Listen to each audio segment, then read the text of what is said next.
ความจริงหลังความตาย สาเหตุที่คนตายไม่มาเข้าฝัน รอยต่อแห่งจิตและพันธนาการที่มองไม่เห็น วันนี้อากาศดี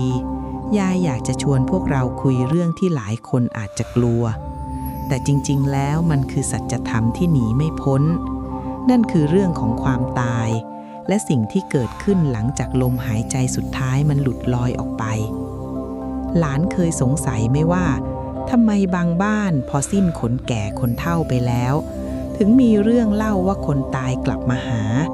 มาทำเสียงกุกกักหรือมาเข้าฝันบอกลาแต่กับบางคนที่เรารักเขาสุดหัวใจรอแล้วรอเล่าคืนแล้วคืนเล่าเขากลับเงียบหายไปเหมือนไม่เคยมีตัวตนอยู่บนโลกนี้ความเงียบนั้นมันเจ็บปวดนะยายเข้าใจความเงียบที่ทำให้เราตั้งคำถามกับตัวเองว่าหรือเขาไม่รักเราแล้วหรือเขาลืมเราไปแล้วจริงๆแต่ช้าก่อนลูกเอ๋ยฟังยายนะความจริงมันไม่ได้เป็นแบบนั้นหรอกการที่เขาไม่มาเข้าฝันไม่ได้แปลว่าเขาไม่รักหรือเขาตัดขาดจากเราแต่มันมีเหตุปัจจัยหลายอย่างที่ขวางกั้นเอาไว้เหมือนเวลาที่เราอยากจะโทรศัพท์หาใครสักคนแต่คลื่นมันไม่มีหรือแบตเตอรี่มันหมดนั่นแหละจิตของคนตายกับจิตของคนเป็นมันอยู่คนละความถี่กันลูกการจะจูนให้ตรงกันมันไม่ใช่เรื่องง่ายเลยโดยเฉพาะในช่วงแรกที่เขาเพิ่งจากไปจิตของเขามันเหมือนกับคนที่กำลังเดินหลงทางอยู่ในหมอกควันหนาๆเขาเองก็สับสนเขาเองก็พยายามจะมองหาทางกลับบ้านแต่กฎของไตรภพมันช่างเข้มงวดเหลือเกินยายจำได้ว่าสมัยยายยังสาวๆยายเคยเสียเพื่อนรักไปคนหนึ่งเราสัญญากันดิบดีว่าใครตายก่อนต้องมาบอกกันนะว่าเมืองผีเป็นยังไงพอเขาเสียไปจริงๆยายก็นอนรอทุกคืนจุดธูปบอกก็แล้วเรียกหาก็แล้วเขาก็ไม่มาจนยายเริ่มน้อยใจคิดไปต่างๆนานาว่าเขาคงไปสบายจนลืมเพื่อนคนนี้เสียแล้วแต่พอเวลาผ่านไป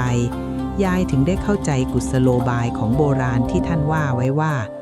จิตที่เพิ่งรับสังขารมันเหมือนเปลวเทียนที่ถูกลมพัดแรงๆมันวูบวาบและไม่มีกำลังพอที่จะสื่อสารกับใครได้หรอกลูกในช่วงรอยต่อนี้เองจิตดวงนั้นจะต้องเผชิญกับสิ่งที่เรียกว่าภาพจำสุดท้ายหรือที่คนโบราณเรียกว่าคตินิมิตมันคือหนังชีวิตเรื่องยาวที่ฉายซ้ำๆให้เขาดูว่าตอนมีชีวิตอยู่เขาทำอะไรไว้บ้างความทรงจำเหล่านี้มันเหมือนเป็นโซ่ตรวนที่ดึงเขาไว้ในมิติที่ซ้อนทับอยู่กับเราแต่เขามองไม่เห็นเราและเราก็มองไม่เห็นเขาความรักความผูกพันที่เขามีต่อเราน่ะมันยังมีเต็มเปี่ยมแต่มันถูกบดบังด้วยความสับสนของสภาวะหลังความตายพูดถึงเรื่องความสับสนและการดูแลจิตใจยายเองช่วงนี้อายุก็มากแล้วบางทีนอนไม่ค่อยหลับเพราะคิดถึงเรื่องเก่าๆยายก็ได้อาศัยการจิบชาสมุนไพรมะลิหอมตำรับโบราณที่ยายทำเองนี่แหละลูกมันช่วยให้ใจนิ่งสบายตัวกลิ่นหอมอ่อนๆของดอกมะลิที่อบด้วยเทียนหอมแบบดั้งเดิมมันทำให้จิตเราสงบพอที่จะนอนหลับลึกไม่ฟุ้งซ่านเหมือนเป็นการเตรียมจิตเราให้ผ่องใสอยู่เสมอถ้าพวกหลานคนไหนรู้สึกว่าช่วงนี้เครียดนอนไม่ค่อยหลับหรือใจมันสั่นเพราะคิดถึงคนที่จากไปลองหาสมุนไพรหอมๆมาไว้ใกล้ตัวดูนะลูกมันช่วยให้เรามีสติและรองรับการรับรู้จากมิติอื่นได้ดีขึ้นเพราะบางทีที่เขามาเข้าฝันไม่ได้ไม่ใช่เพราะเขาไม่อยากมาแต่เพราะใจเรามันวุ่นวายเกินไปจนเหมือนหน้าจอโทรทัศน์ที่มีแต่คลื่นแทรกนั่นเองลูกหลานต้องเข้าใจนะว่าความตายไม่ใช่การสิ้นสุดแต่มันคือการเปลี่ยนรูปของพลังงานเมื่อเขาย้ายจากร่างที่เป็นเนื้อหนังไปสู่ร่างที่เป็นทิพย์ทุกอย่างมันเปลี่ยนไปหมดกฎเกณฑ์ที่เขาต้องปฏิบัติตามในปรโลกนั้นมันช่างซับซ้อนและเคร่งครัดกว่าโลกมนุษย์เรานักและสิ่งที่น่ากลัวที่สุดสำหรับจิตดวงใหม่ไม่ใช่ยมบาลหรือนรกหรอกลูกแต่คือความอาลัยที่ตัดไม่ขาดเพราะความอาลัยนี่แหละ ที่ทำให้เขายิ่งเข้าใกล้เราไม่ได้ ยิ่งเขาพยายามจะเอื้อมมือมาหาเราด้วยความเศร้าพลังงานเหล่านั้นมันจะยิ่งผลักเขาให้ออกห่างจากความถี่ของฝันเราไปเรื่อยๆแล้วหลานรู้ไหมว่าในช่วง7 วันแรกที่คนโบราณเขาถือกันนักหนาน่ะเขากลับไปที่ไหนและเขาทำอะไรอยู่ทำไมบางคนถึงบอกว่าเห็นวิญญาณกลับบ้านมาเดินวนเวียนแต่ทำไมเขาถึงไม่พูดไม่จาหรือไม่ทำอะไรให้ชัดเจนกว่านั้นเรื่องนี้มันมีเหตุผลที่ฟังแล้วจะทำให้เราเข้าใจและสงสารเขามากขึ้นนะลูกเพราะในขณะที่เรากำลังร้องไห้ฟูมฟายอยู่หน้าศพเขาเองก็อาจจะกำลังยืนมองเราด้วยความงงงวยว่าทำไมทุกคนถึงต้องเสียใจขนาดนั้นแล้วทำไมเขาถึงเรียกใครไม่ได้ยินเลยพอผ่านช่วงเวลาแห่งความสับสนมาได้แล้วเนี่ยนะลูกจิตดวงนั้นจะเริ่มเข้าสู่กระบวนการที่เรียกว่าการปรับสมดุลพลังงานหลานลองนึกภาพเหมือนเวลาเราย้ายไปอยู่ต่างประเทศที่อากาศต่างกันลิบลับเรายังต้องปรับตัวเลยใช่ไหมโลกวิญญาณก็เหมือนกันลูกมันมีชั้นบรรยากาศของกรรมและบุญที่คอยกำหนดว่าวิญญาณดวงนั้นจะมีความหนาแน่นของพลังงานแค่ไหนคนที่ทำบุญมามากใจผ่องใสจิตจะเบาและสว่างเหมือนบอลลูนที่ลอยสูงขึ้นไปเรื่อยๆส่วนคนที่ทำบาปหรือมีใจเศร้าหมองจิตจะหนักและดิ่งลงต่ำที่บอกว่าเขาไม่มาเข้าฝันเนี่ย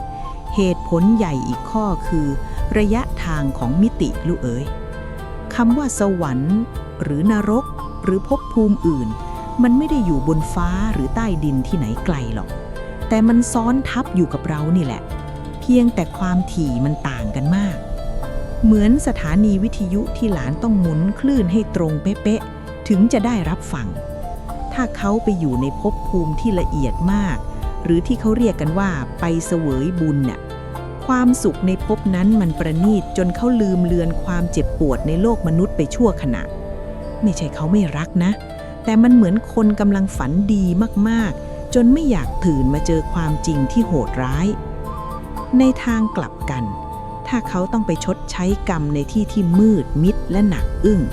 พลังงานของเขาจะถูกจำกัดด้วยกฎของกรรมเหมือนถูกขังอยู่ในคุกที่ไม่มีหน้าต่างเขาจะไม่มีสิทธิ์แม้แต่จะคิดถึงเราด้วยซ้ำเพราะความทุกข์ทรมานหรือภาระที่ต้องเผชิญมันใหญ่หลวงนักยายถึงได้บอกลูกหลานเสมอไงว่าเวลาทำบุญน่ะให้ตั้งจิตอธิษฐานส่งไปให้เขาบ่อยๆเพราะบุญที่เราทำนี่แหละที่จะเป็นเหมือนแบตเตอรี่ส่งพลังงานไปให้เขาเพื่อให้เขาพอจะมีแรงส่งสัญญาณกลับมาหาเราได้บ้างคนโบราณท่านสอนไว้ว่าจิตมนุษย์นั้นรับรู้ได้เพียงหยาบจิตวิญญาณนั้นรับรู้ได้ละเอียดการที่จะมาเข้าฝันใครสักคนมันต้องใช้พลังงานมหาศาลนะลูกนะไม่ใช่แค่เดินมาแล้วกระโดดเข้าฝันได้เลยวิญญาณต้องรู้วิธีแทรกแซงคลื่นสมองของคนเป็นในขณะที่กำลังหลับลึกซึ่งช่วงเวลาที่เหมาะที่สุดคือช่วงรอยต่อของลมหายใจที่สม่ำเสมอถ้าคนเป็นกังวลมากร้องไห้มากหรือทานยาที่ทำให้หลับไม่ลึกคลื่นสมองมันจะปั่นป่วนจนวิญญาณเข้าแทรกไม่ได้เลยเขาอาจจะยืนอยู่ข้างเตียงเราก็ได้ลูกเขาอาจจะลูบหัวเราอยู่แต่เราไม่รู้สึกอะไรเลยเพราะใจเรามันสั่นสะเทือนด้วยความเศร้าจนมองข้ามสัมผัสอันแผ่วเบาของเขาไปหมดยายมีเรื่องเล่าเรื่องหนึ่งเป็นเรื่องของตาสอนที่อยู่ท้ายหมู่บ้านเรานี่เองตอนที่เมียเขาเสียไปใหม่ๆตาสอนแกเสียใจมากร้องไห้ทุกวันจนตาบวมไม่ยอมกินไม่ยอมนอนแกพร่ำเรียกหาแต่เมียว่าทำไมไม่มาหาพี่บ้างทำไมทิ้งกันไปแบบนี้แกทำแบบนี้อยู่เกือบเดือนจนสุขภาพย่ำแย่วันหนึ่งยายเดินไปหาแกแล้วบอกว่าตาลองใจนิ่งๆดูบ้างนะลองนึกถึงตอนที่ยายสายยังอยู่เขาก็รักความเป็นระเบียบเรียบร้อยรักใจที่สงบถ้าตาทำตัววุ่นวายแบบนี้ยายสายเขาคงเข้าบ้านไม่ถูกหรอกนะตาสอนแกสั่งแล้วก็นิ่งไปหลังจากนั้นแกเริ่มสวดมนต์แผ่เมตตาจิตแกเริ่มสงบลงแล้วหลานรู้ไหมว่าเกิดอะไรขึ้น ในคืนที่ตาสอนเริ่มทำใจได้แล้วหลับไปด้วยจิตที่สงบเป็นครั้งแรกยายสายมาหาแกจริงๆลูกแต่มาแบบไหนรู้ไหมไม่ได้มาเป็นตัวตนให้เห็นชัดๆหรอกแต่มาเป็นกลิ่นดอกแก้วที่ยายสายชอบปลูกกลิ่นนั้นหอมตลบอบอวนไปทั้งบ้านจนตาสอนสะดุ้งตื่นขึ้นมาด้วยความรู้สึกอิ่มใจนี่ไงลูกบางทีเขามาหาเราแล้วในรูปแบบอื่นแต่เรามัวแต่รอจะเจอเขาในความฝันตามรูปแบบที่เราต้องการจนลืมสังเกตสัญญาณเล็กๆน้อยๆรอบตัวความรักที่แท้จริงมันข้ามภพข้ามชาติได้ก็จริงแต่มันต้องอาศัยทางเชื่อมที่มั่นคงทางเชื่อมนั้นคือสติของทั้งสองฝ่ายถ้าคนตายขาดสติเพราะมัวแต่เศร้าหรือคนเป็นขาดสติเพราะมัวแต่คร่ำครวญประตูที่ควรจะเปิดหากันมันก็ถูกล็อกไว้ด้วยแม่กุญแจที่ชื่อว่าอวิชชาหรือความไม่รู้นั่นเองแล้วหลานเคยคิดไหมว่านอกจากเรื่องของพลังงานและความถี่แล้วมันยังมีกฎเหล็กของปรโลกอีกข้อหนึ่งที่เข้มงวดมากกฎที่ว่าด้วยการห้ามแทรกแซงวิถีชีวิตของคนเป็นกฎข้อนี้แหละที่เป็นเหตุผลสำคัญว่าทำไมการมาหาแต่ละครั้งถึงทำได้ยากเย็นนักแล้วถ้าฝ่าฝืนจะมีผลอย่างไรยายจะเล่าให้ฟังต่อในตอนหน้านะลูกนะกฎเหล็กแห่งปรโลกและกำแพงกรรมที่มองไม่เห็นมาต่อกันเลยนะลูกนะเมื่อกี้ยายค้างไว้เรื่องกฎเหล็กของปรโลกที่ขวางกั้นระหว่างคนเป็นกับคนตายไว้หลานรู้ไหมว่าในโลกของจิตวิญญาณนั้นเขาไม่ได้ใช้กฎหมายเหมือนบ้านเมืองเราแต่เขาใช้สิ่งที่เรียกว่ากฎแห่งความสั่นสะเทือนหรือกฎของเนื้อนาบุญนั่นแหละลูกพอยายพูดแบบนี้หลานอาจจะงงยายจะขยายความให้ฟังง่ายๆคือเมื่อคนเราสิ้นลมหายใจแล้วสถานะของคนนั้นจะเปลี่ยนจากผู้กระทำกลายเป็นผู้รับผลทันทีในโลกมนุษย์เรา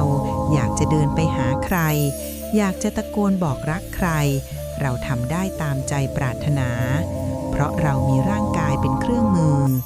แต่ในโลกวิญญาณนั้นทุกอย่างถูกขับเคลื่อนด้วยพลังงานของจิตเพียงอย่างเดียวกฎเหล็กข้อแรกที่ทำให้เขามาเข้าฝันเราไม่ได้ก็คือกฎแห่งวิถีทางใครก็ตามที่ล่วงลับไปแล้วหากจิตดวงนั้นมีภารกิจที่ต้องไปชดใช้หรือมีหน้าที่ใหม่ในภพภูมิที่ได้รับมอบหมายเขาจะถูกจำกัดบริเวณด้วยแรงดึงดูดของกรรมนั้นๆเปรียบเหมือนคนที่โดนเกณฑ์ทหารนั่นแหละลูกถึงใจจะอยากกลับบ้านไปหาลูกหาเมียแค่ไหนแต่ถ้ายังไม่ถึงเวลาลาพักหรือยังไม่ได้ทำหน้าที่ให้เสร็จสิ้นเขาก็ออกไปไหนไม่ได้กฎของปรโลกมีความเที่ยงตรงยิ่งกว่านาฬิกาเรือนไหนๆในโลกนี้ซะอีกถ้าเขายังปรับจูนพลังงานของตัวเองให้เข้ากับความถี่ของโลกมนุษย์ไม่ได้การจะแทรกแซงเข้ามาในความฝันของหลานนั้นถือเป็นเรื่องที่ยากแสนยาก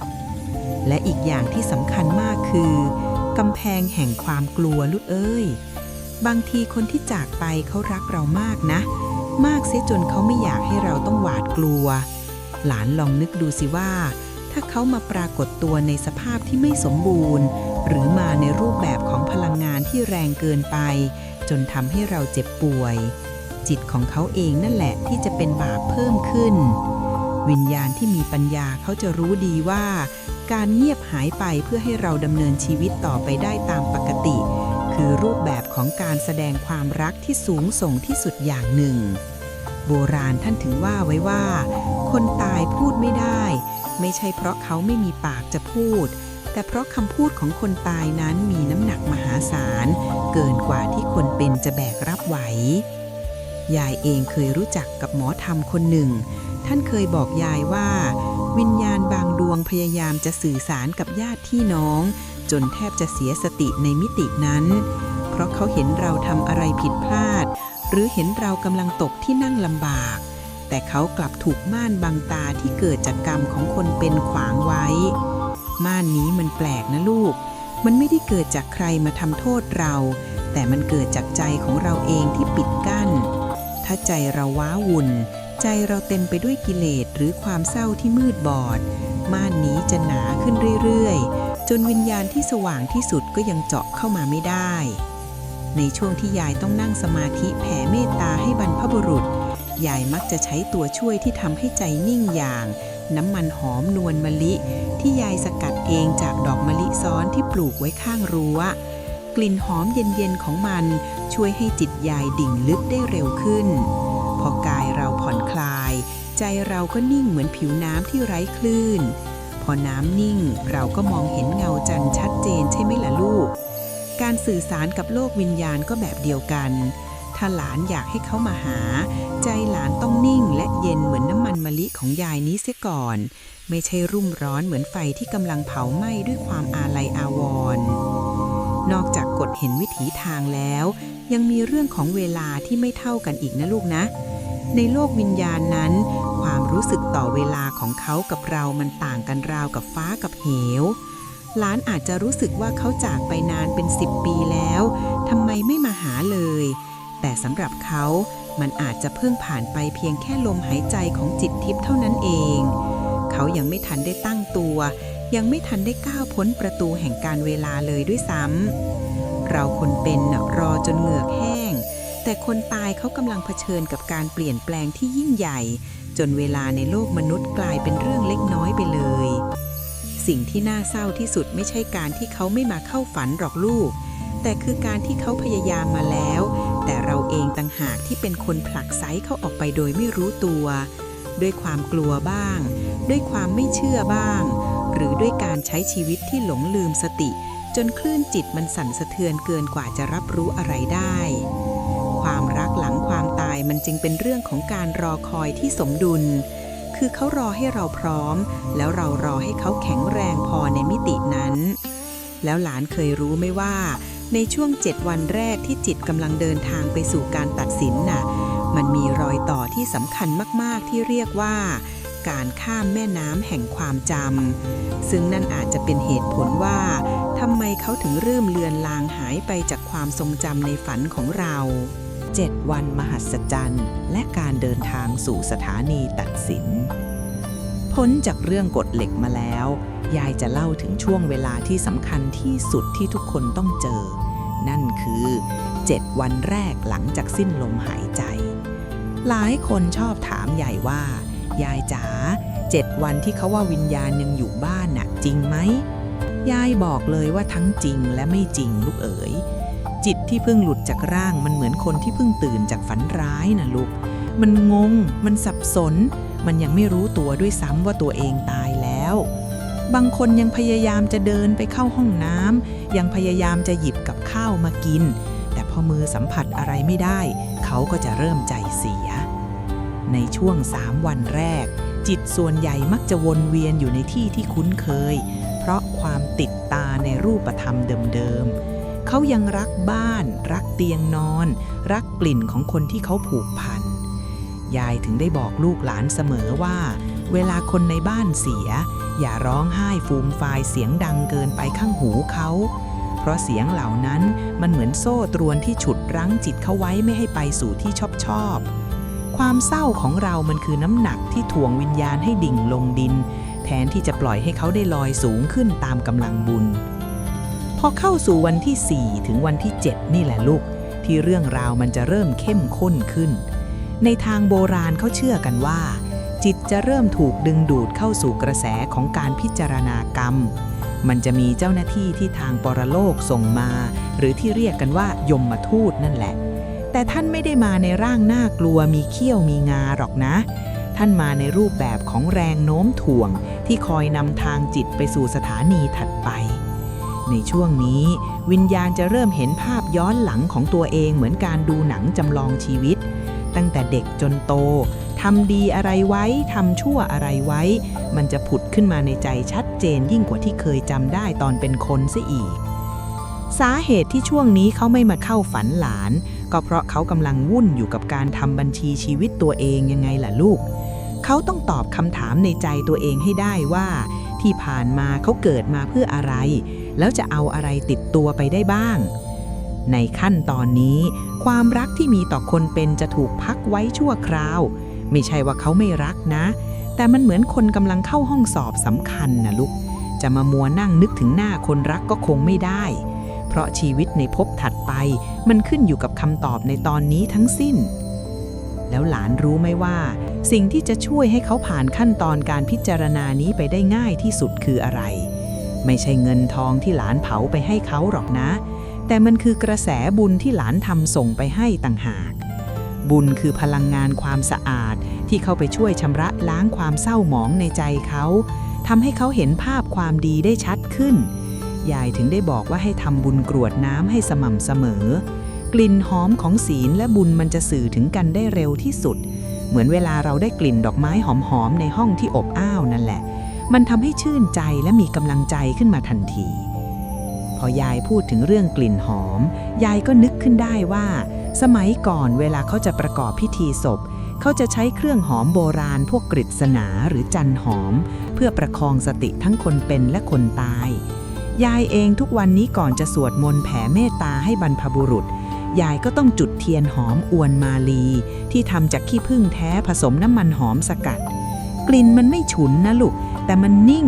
มันช่วยให้ใจเราเบาจนส่งผ่านกุศลไปถึงเขาได้ง่ายขึ้นถ้าหลานอยากสื่อสารกับคนที่จากไปลองสร้างบรรยากาศรอบตัวให้สงบและหอมสะอาดดูนะ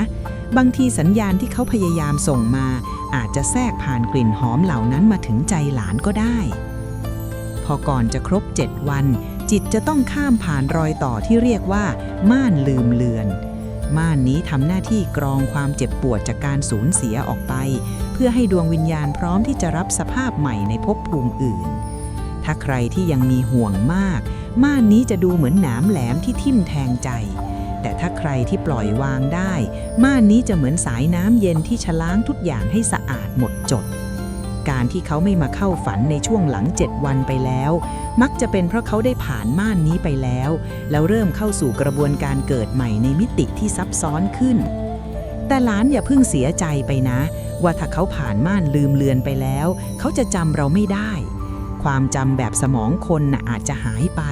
แต่สายใยของดวงจิตมันตัดไม่ขาดหรอกลูกเพียงแต่เขาจะจำเราได้ในรูปแบบของความเมตตาหรือความผูกพันเชิงพลังงานแทนซึ่งมันลึกซึ้งกว่าการจำหน้ากันได้เสียอีกแล้วในขั้นตอนการไปปรากฏตัวต่อหน้าพญายมหรือผู้คุมกฎแห่งกรรมนั่นแหละมันมีรายละเอียดที่น่าตื่นเต้นยิ่งกว่านี้อีกนะลูกโดยเฉพาะเรื่องของกระจกส่องกรรมที่จะสะท้อนเหตุผลจริงๆว่าทำไมการกลับมาเยี่ยมคนเป็นจึงเป็นเรื่องที่ต้องได้รับอนุญาตเป็นกรณีพิเศษเท่านั้นกระจกส่องกรรมและการอนุญาตที่ถูกจำกัดพอพูดถึงการเดินทางของจิตหลังจากผ่านม่านลืมเลือนมาแล้วเนี่ยนะลูกสิ่งที่วิญญาณทุกดวงต้องเผชิญเหมือนกันหมดไม่ว่าตอนเป็นคนจะร่ำรวยเป็นเศรษฐีหรือยากจนเข็นใจคือการเข้าสู่โถงแห่งความสัตย์จริงที่นี่ไม่มีการโกหกไม่มีการใช้เส้นสายและไม่มีการจ้างทนายมาว่าความให้หรอกลูกทุกอย่างตัดสินด้วยสิ่งที่เรียกว่ากระจกส่องกรรมหลานลองนึกภาพตามยายนะกระจกนี้ไม่ใช่กระจกเงาแบบที่เราใช้ส่องหน้าทาแป้งแต่มันคือจอภาพขนาดใหญ่ที่บันทึกความรู้สึกของเราไว้ทุกวินาทีทำไมยายถึงบอกว่ามันบันทึกความรู้สึกเพราะในโลกวิญญาณน่ะลูกความคิดคือการกระทำถ้าตอนเป็นมนุษย์หลานทำทานแต่ในใจแฝงด้วยความหวังผลหรือความโลภภาพในกระจกมันจะขุ่นมัว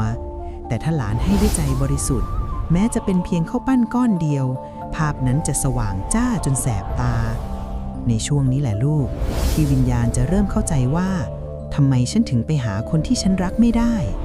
เพราะในขณะที่เขายืนอยู่หน้ากระจกส่องกรรมพลังงานทั้งหมดของเขาจะถูกดึงไปใช้ในการทบทวนตัวเองจนหมดสิ้นเหมือนกับคนที่กำลังแบกของหนักขึ้นภูเขานั่นแหละลูกจะเอาแรงที่ไหนไปกวักมือเรียกใครที่อยู่ตีนเขาได้การจะขออนุญาตกลับไปเยี่ยมบ้านหรือมาเข้าฝันนั้นในทางปรโลกถือว่าเป็นเรื่องใหญ่มากนะลูกไม่ใช่ว่านึกอยากจะมาก็มาได้การที่วิญญาณดวงหนึ่งจะได้รับอนุญาตให้ข้ามมิติมารับรู้เรื่องราวของคนเป็นได้นั้นต้องมีเหตุปัจจัยสำคัญ3ประการ 1. คือบุญสัมพันธ์ที่ยังมีแรงเหวี่ยงพอกัน 2. คือสภาวะจิตของคนเป็นที่พร้อมจะรับรู้และ 3. ซึ่งสำคัญที่สุดคือวาระแห่งกรรมถ้าการที่เขามาเข้าฝันแล้วจะทำให้หลานเสียสติห รือทำให้หลานมัวแต่ยึดติดจนไม่ยอมทำมาหากินท่านผู้กุมกฎท่านจะไม่ยอมปล่อยให้เขามาเด็ดขาดเพราะนั่นเป็นการทำร้ายหลานมากกว่าการช่วยยายเคยได้ยินเรื่องเล่าจากคนเฒ่าคนแก่สมัยก่อนว่ามีวิญญาณพ่อที่รักลูกมากพยายามอ้อนวอนขอท่านยมทูตกลับไปบอกลูกว่าเงินทองซ่อนไว้ที่ไหนแต่ท่านยมทูตกลับสายหน้าแล้วบอกว่าถ้าเจ้าไปบอกเขาตอนนี้เขาจะกลายเป็นคนงอมือเท้ารอแต่โชคลาภจากคนตายแล้วสุดท้ายเขาก็จะรักษาทรัพย์นั้นไว้ไม่ได้เห็นไหมลูกความรักของเขามันถูกกรองด้วยปัญญาของโลกวิญญาณบางทีการที่เขาเงียบไปคือการปล่อยให้เราได้เรียนรู้ที่จะเติบโตด้วยตัวเองนั่นแหละลูกในช่วงที่ยายเล่าเรื่องเครียดๆแบบนี้ยายเองก็เริ่มรู้สึกคอแห้งใจสั่นๆตามประสาคนแก่นะลูกแต่โชคดีที่ยายมีน้ำปรุงอุทัยหอมตำรับเพื่อนรักยายเอง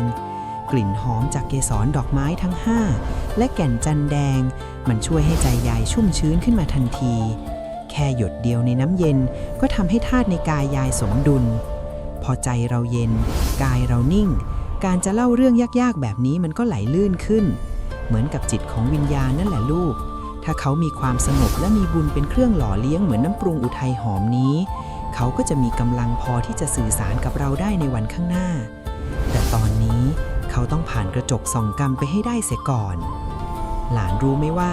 ในกระจกใบนั้นน่ะมันไม่ได้โชว์แค่ความดีความชั่วที่เราทำกับคนอื่นนะแต่มันโชว์ความผิดบาปที่เราทำต่อตัวเองด้วยความเศร้าโศกที่เกินพอดีความแค้นที่ฝังลึกหรือความอาลัยที่ตัดไม่ขาดสิ่งเหล่านี้มันจะปรากฏเป็นกลุ่มหมอกสีดำที่บดบังทางเดินของเขายิ่งเขารักเราแบบห่วงหาอาทรจนเกินไปหมอกนี้จะยิ่งหนา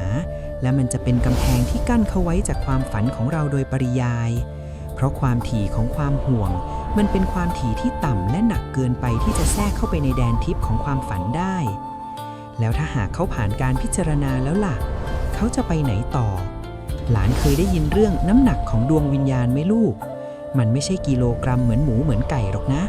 แต่มันคือความละเอียดของพลังงานซึ่งสิ่งนี้แหละที่จะเป็นตัวกำหนดว่าเขาจะลอยขึ้นสู่สวรรค์หรือจะดิ่งลงสู่ที่มืดมิดและที่สำคัญมันคือตัวกำหนดว่าความถี่ของเขาจะตรงกับความฝันของหลานหรือเปล่ายายจะขยี้เรื่องนี้ให้ฟังต่อว่าทำไมความดีที่เขาทำไว้ถึงอาจเป็นเหตุผลที่ทำให้เขาหายไปจากความฝันของเราอย่างถาวร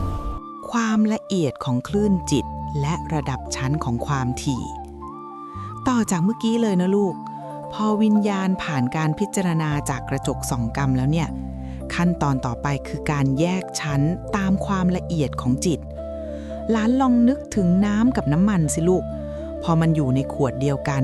มันก็แยกชั้นกันชัดเจนใช่ไหมโลกวิญญาณก็เป็นแบบนั้นจิตที่ผ่านการฝึกฝนมาดีมีบุญกุศลหนุนนำจะมีความละเอียดสูงมากจนเหมือนอากาศธาตุส่วนจิตที่เต็มไปด้วยกิเลสตัณหาและความโกรธแค้นจะมีความหนาแน่นสูงและหนักเหมือนโคลนตมนี่แหละคือสาเหตุสำคัญที่คนตายไม่มาเข้าฝันและไม่ใช่เพราะเขาไม่รักนะลูกแต่มันเป็นเรื่องของความต่างระดับของความถี่ลองคิดดูนะว่าโลกมนุษย์เราเนี่ยเป็นคลื่นความถี่ที่หยาบมากส่วนสวรรค์หรือภพภูมิที่สูงขึ้นไปนั้นเป็นคลื่นความถี่ที่ละเอียดและสั่นสะเทือนเร็วมากเมื่อคนที่เรารักเขาไปอยู่ในที่ที่ดีมากๆจิตของเขาจะปรับตัวให้เข้ากับความสุขและความสว่างที่นั่นจนบางทีคลื่นจากโลกมนุษย์ที่เต็มไปด้วยความเศร้าและความทุกข์มันส่งไปไม่ถึงเขาหรือถ้าส่งไปถึงเขาก็ไม่สามารถลดระดับความถี่ของตัวเองลงมาให้ต่ำพอที่จะสื่อสารกับเราได้ง่ายๆเปรียบเหมือนหลานพยายามจะฟังวิทยุคลื่นสั้นด้วยเครื่องรับแบบเก่าๆนั่นแหละลูกเสียงมันจะมีแต่คลื่นแทรกฟังไม่รู้เรื่องหรือไม่ก็เงียบหายไปเลยวิญญาณที่ไปเกิดในภพภูมิที่สูงเขาจะมองเห็นเราด้วยความเมตตาแต่เขาไม่สามารถสัมผัสเราได้ในรูปแบบเดิมเพราะการจะลดตัวลงมาสัมผัสโลกที่หยาบกระด้างนั้นมันทำให้เขาเจ็บปวดและสูญเสียพลังงานบุญไปอย่างมหาศาลเขาจึงเลือกที่จะส่งกระแสแห่งความปรารถนาดีมาแทนซึ่งเรามักจะรับรู้ได้ในรูปแบบของความรู้สึกอุ่นใจอย่างบอกไม่ถูกหรือความรู้สึกว่ามีอะไรบางอย่างคอยคุ้มครองอยู่ มากกว่าที่จะเห็นเขามาปรากฏตัวในฝันเป็นตัวเป็นตนในทางกลับกันลูกเอ๋ยถ้าเขาไปอยู่ในที่ที่ต่ำกว่าเราล่ะที่นั่นความถี่มันจะมืดดำและหนาแน่นจนเขาถูกกดทับไว้ด้วยกรรมของตัวเองเขาจะไม่มีแรงแม้แต่จะคิดถึงใครเลยเพราะความทุกข์ที่ได้รับมันท่วมท้นจนบดบังทุกอย่างวิญญาณในกลุ่มนี้มักจะมาเข้าฝันเราได้ยากที่สุดเพราะเขาเหมือนคนที่จมน้ำอยู่ลึกมากๆต่อให้เขาพยายามจะตะโกนเรียกชื่อเราแค่ไหนเสียงนั้นก็ไม่มีวันพ้นผิวน้ำขึ้นมาได้เลยยายถึงได้ย้ำนักย้ำหนาไงว่าการทำบุญกรวดน้ำให้เขาบ่อยๆคือการส่งถังออกซิเจนไปให้เขาเพื่อให้เขามีแรงมีสติพอที่จะตั้งจิตสื่อสารกับเราได้บ้างพอยายพูดถึงเรื่องความละเอียดและความสงบยายนึกถึงตอนที่ยายทำแป้งร่ำน้ำปรุงตำรับหลวงเวลาจะใช้ต้องค่อยๆผสมน้ำทีละนิดกวนให้เข้ากันจนเป็นเนื้อละเอียดที่สุดกลิ่นของมันจะติดทนนานและหอมนวลไม่เหมือนแป้งสมัยใหม่ที่ฉุนกระทันหันแต่หายไวความรักความผูกพันก็เหมือนแป้งร่ำนี้แหละลูกถ้าเราอยากให้มันสื่อถึงกันได้ข้ามภพข้ามชาติเราต้องทำให้จิตเราละเอียดเหมือนเนื้อแป้งอย่าให้มันหยาบด้วยอารมณ์ที่รุนแรงถ้าหลานอยากเจอเขาในฝันหลานต้องฝึกทำใจให้ละเอียดปรับคลื่นความถี่ของตัวเองให้สูงขึ้นด้วยการรักษาศีลและภาวนาเพื่อไปเจอกับเขาที่ครึ่งทางของความถี่ที่สื่อสารกันได้หลานรู้ไหมว่ามีช่วงเวลาหนึ่งที่ความถี่ของคนเป็นและคนตายจะมาบรรจบกันได้ง่ายที่สุดไม่ใช่ตอนเที่ยงคืนหรอกนะแต่มันคือตอนเช้ามืดช่วงเวลาที่จิตของคนเป็นเริ่มอิ่มตัวจากการหลับไหลและจิตของวิญญาณกำลังเริ่มผ่อนคลายจากการรับผลกรรมช่วงเวลานี้แหละที่กำแพงกั้นภพภูมิจะบางที่สุดแต่ถึงกระนั้น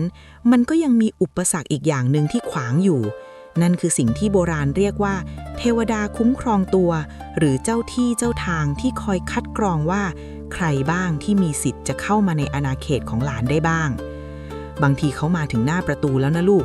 เขาเตรียมคำพูดมาเยอะแยะเลยแต่เขากลับถูกผู้คุมกฎประจำบ้านกักไว้ไม่ให้เข้าเพราะเขายังมีกลิ่นของความเศร้าหรือความไม่สะอาดทางวิญญาณติดมาด้วยแล้วเราจะทำยังไงให้ผู้คุมกฎเหล่านี้ยอมเปิดทางให้คนที่เรารักได้เข้ามาบอกลาหรือมาบอกความในใจที่เขายังค้างคาอยู่เรื่องนี้มันมีเคล็ดลับการจัดระเบียบพลังงานในบ้านที่ยายจะเล่าให้ฟังในตอนต่อไปบอกเลยว่าเรื่องนี้คนรุ่นใหม่มักจะมองข้ามไปอย่างน่าเสียดายจริงๆนายทวารประตูบ้านและข่ายใยแห่งการปกป้องจากที่ยายทิ้งท้ายไว้เมื่อคราวที่แล้วนะลูก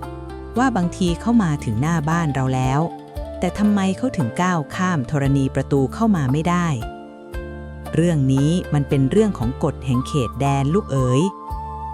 หลานต้องเข้าใจก่อนว่าบ้านแต่ละหลังไม่ได้มีแค่เราที่เป็นผู้อยู่อาศัยแต่ยังมีเจ้าที่เจ้าทางหรือที่คนโบราณท่านเรียกว่าพระภูมิเจ้าที่และพระแม่ธรณีที่คอยปกปักรักษาผืนดินนี้อยู่ท่านเหล่านี้เปรียบเสมือนนายทวารผู้เข้มงวดท่านมีหน้าที่คัดกรองพลังงานที่จะเข้ามาในเขตบ้านเพื่อไม่ให้สิ่งแปลกปลอมหรือพลังงานที่ไม่บริสุทธิ์เข้ามาทำร้ายคนในปกครองของท่านเหตุผลที่คนที่ตายไปแล้วโดยเฉพาะในช่วงที่เขายังมีความโศกเศร้าหรือมีกลิ่นอายของความตายติดตัวมาอย่างเข้มข้นท่านเจ้าที่ท่านจะยังไม่ยอมให้เข้าบ้านลูกเพราะพลังงานเหล่านั้นมันเย็นชืดและหนักอึ้งเกินไปถ้าปล่อยให้วิญญาณที่มีแต่ความทุกข์ระทมเข้ามาวนเวียนในบ้าน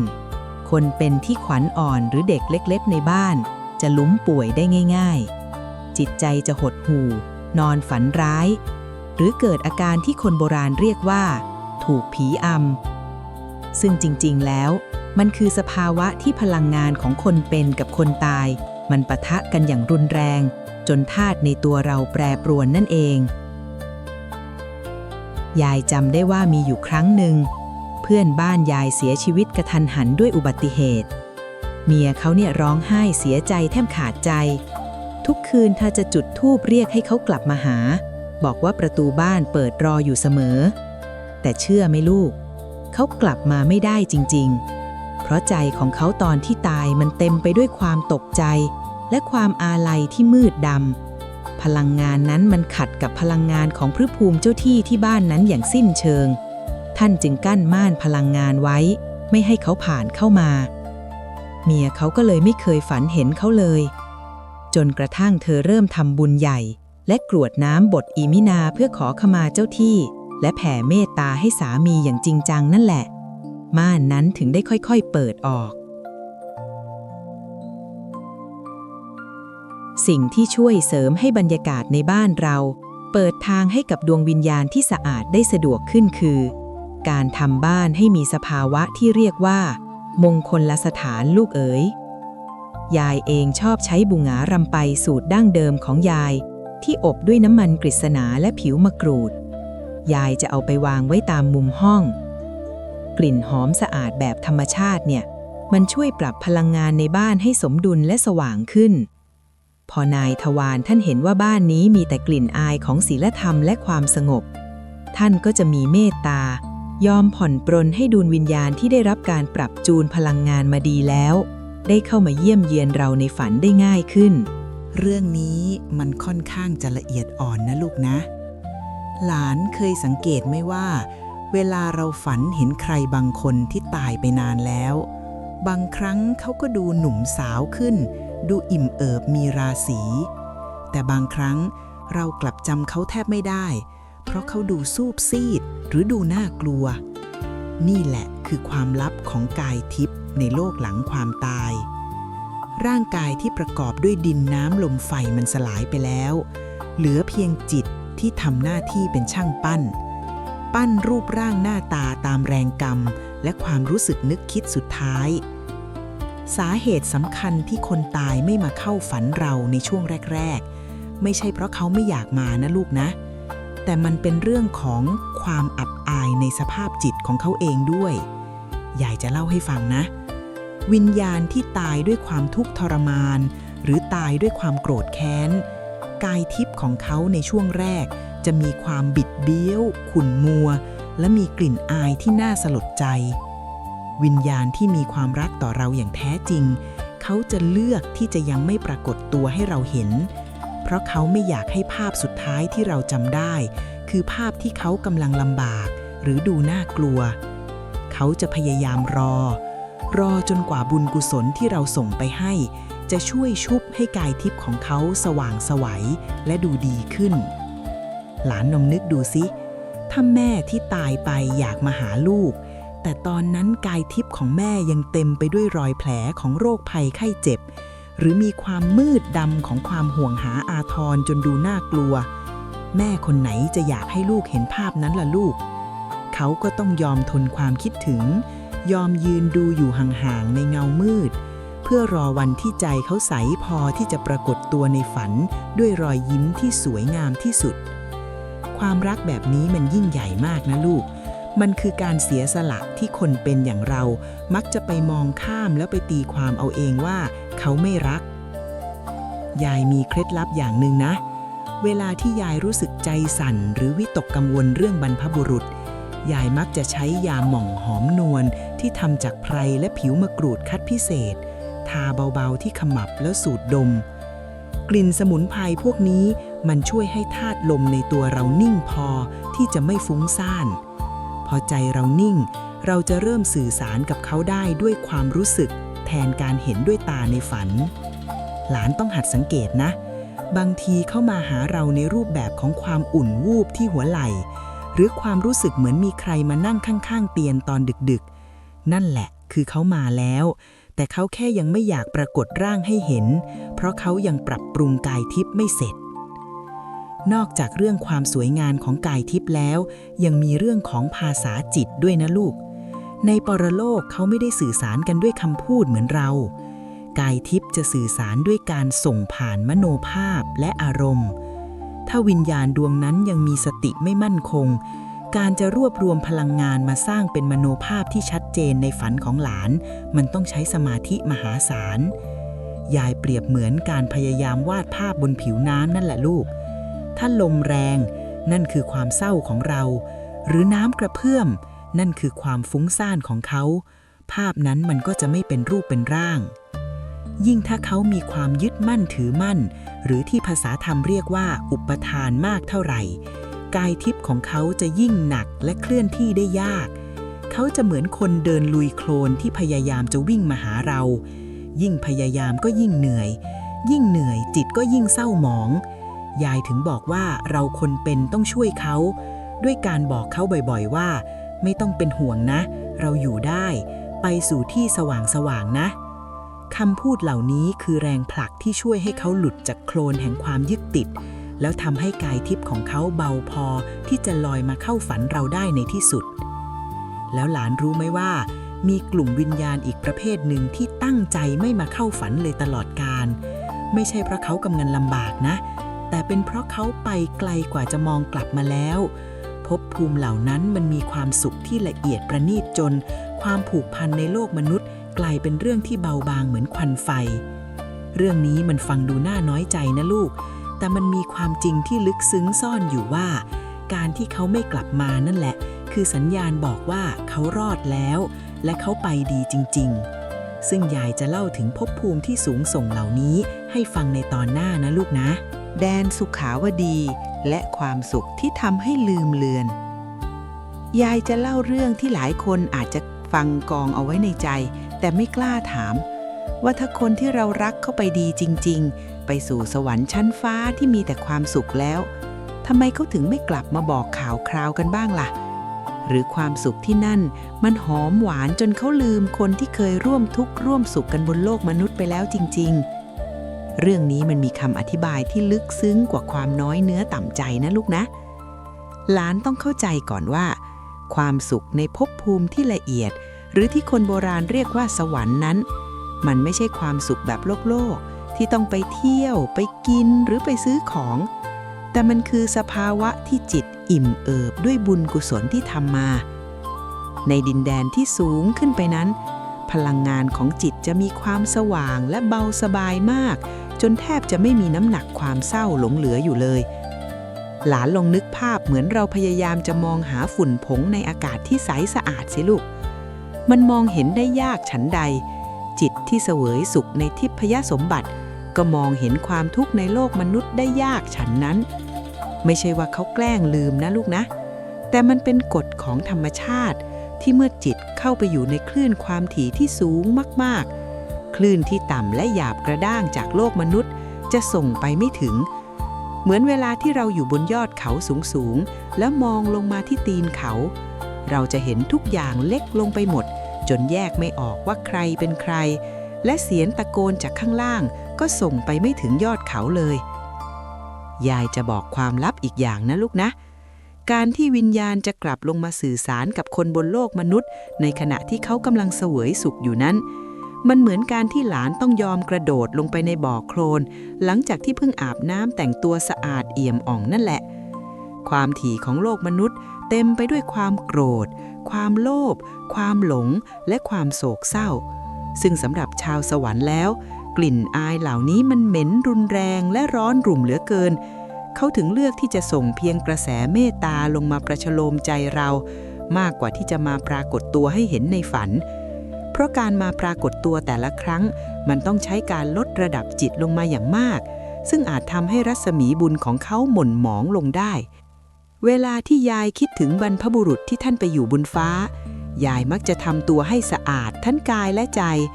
ยายชอบใช้น้ำปรุงสูตรมาลีทิพย์ที่ยายหมักเองจากกลิ่นดอกไม้ขาวนวลนานาชนิด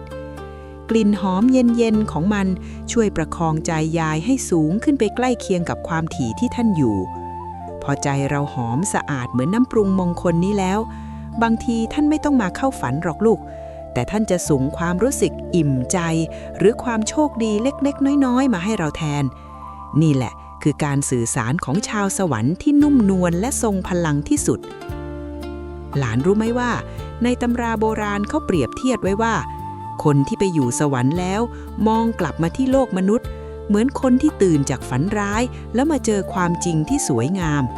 เขาจะรู้สึกว่าช่วงชีวิตที่อยู่บนโลกมันสั้นเพียงแค่อึดใจเดียวและเขารู้ว่าในที่สุดหลานเองก็ต้องตามเข้าไปที่นั่นเหมือนกันเขาจึงไม่ได้รู้สึกเศร้าโศกเสียใจกับการจากลาเหมือนเราเป็น เพราะเขาเห็นความจริงแล้วว่าความตายคือการย้ายบ้านไปสู่ที่ที่ดีกว่าเขาจึงนั่งรอเราด้วยความสงบดีกว่าจะลงมาวุ่นวายให้เรายึดติดจนไม่ได้ทำบุญสร้างวาสนาต่อ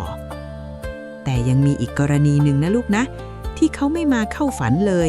ไม่ใช่เพราะเขาอยู่บนสวรรค์หรอกนะแต่เป็นเพราะเขาไม่ได้อยู่ในฐานะดวงวิญญาณอีกต่อไปแล้วเขาอาจจะเดินทางผ่านอุโมงค์แห่งการเวลาไปสู่จุดหมายใหม่ที่เรียกว่าการเกิดใหม่อย่างรวดเร็วจนเราตามหาเงาของเขาไม่เจอซึ่งเรื่องของการจุติใหม่แบบสายฟ้าแลบนี้นะมันเป็นความลับของกรรมที่น่าอัศจรรย์ใจยิ่งนักยายจะค่อยๆเล่าให้ฟังว่าทำไมบางคนถึงไปเกิดใหม่ได้ทันทีโดยไม่ต้องผ่านช่วงเวลา7 วัน10 วันเหมือนคนอื่นเขาวงล้อแห่งการจุติและความรวดเร็วของกระแสกรรมมาขยี้ประเด็นเรื่องการเกิดใหม่กันต่อเลยนะลูกหลายคนฝังใจเชื่อว่าคนตายต้องรอครบ7 วันถึงจะไปเกิดหรือต้องรอเผาศพให้เสร็จก่อนถึงจะเคลื่อนย้ายภพภูมิได้แต่ในความเป็นจริงของโลกจิตวิญญาณนะลูกกฎของเวลามันไม่ได้เดินตรงไปตรงมาเหมือนนาฬิกาข้อมือเราหรอกนะสำหรับจิตที่มีแรงขับเคลื่อนสูงไม่ว่าจะเป็นแรงบุญที่แก่กล้าหรือแรงกรรมที่หนาแน่นจนล้นปรีจิตดวงนั้นจะถูกดึงดูดเข้าสู่คันใหม่หรือภพภูมิใหม่ในทันทีที่จุติหรือที่ภาษาพระท่านเรียกว่าปฏิสนธิจิตนี่คือคำตอบที่เฉลยความจริงว่าทำไมหลานถึงเรียกหาเขาในฝันเท่าไรเขาก็ไม่มาเพราะเขากลายเป็นคนใหม่ในร่างใหม่ไปเรียบร้อยแล้วลูกเอ๋ยจิตที่เคลื่อนย้ายเข้าสู่ภพใหม่นั้นจะมีม่านที่เรียกว่าอวิชชาหรือความไม่รู้เข้ามากางกั้นความทรงจำในอดีตทันที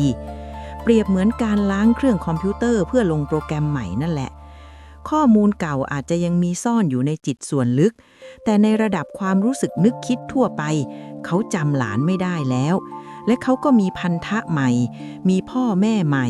มีหน้าที่ใหม่ที่ต้องรับผิดชอบในภพภูมินั้นยายเคยได้ยินเรื่องเล่าของคนทางภาคเหนือที่เขามีวิชาส่องจิต